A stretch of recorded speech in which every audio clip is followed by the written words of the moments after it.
My peaceful routine at Lincoln High vanished the day Ms. Wright replaced our math teacher. Her lessons ignored formulas, preaching ideology instead. I questioned it just once. She called me transphobic, then smacked my desk with a ruler. Silence swallowed the room.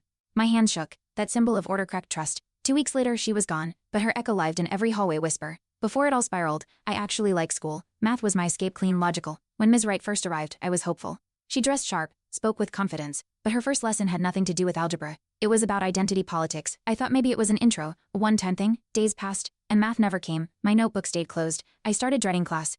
That's when doubt began seeping into every equation I once loved. In the 3rd week, she told us formulas were oppressive, that real math didn't serve everyone equally. I blinked, confused. Quinn, sitting beside me, glanced over with raised eyebrows. Riley later whispered that she'd seen the same shift in her English class last year. This is what she does, Riley said. I wanted to believe it's course correct. Instead, I found myself hiding my textbook, ashamed of loving math. Even logic, it seemed, wasn't safe anymore. By mid-October, my frustration boiled over. When are we doing actual math?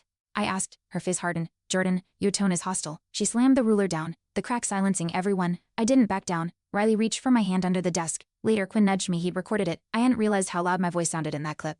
For once, I wasn't invisible. That moment spread first between friends, then wider. The whisper network was awakening. The next day, she called me out by name. Jordan thinks education should ignore inclusion. My stomach turned. Several classmates shifted uncomfortably. But no one spoke. After class, Melissa caught up with me in the hallway. You're not wrong, she whispered, but be careful. That night, Riley and I uploaded Quinn's clip anonymously. It spread like wildfire. But the next morning, a flyer labeled Jordan the Bigot was taped to my locker.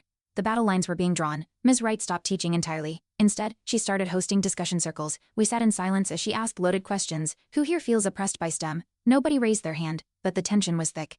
I noticed her smiling when I stayed quiet. Riley proposed forming a student committee to address curriculum concerns. I agreed, but quietly. That week, my math club position was revoked without explanation. Principal Davidson claimed it was restructuring. Riley didn't buy it. Neither did I. Quinn found an old forum thread accusing Ms. Wright of similar behavior at her previous school. She bounces before investigations start, he muttered. Riley suggested we document everything. We created a shared drive. Meanwhile, Miss Thompson, our guidance counselor, warned me. You're getting a reputation. I asked for what? She sighed. For challenging the system. That day, my locker was emptied by someone. No one saw a thing. But inside I knew this wasn't about one teacher anymore. I couldn't finish the whole story in this short. The full story is on my channel and link below.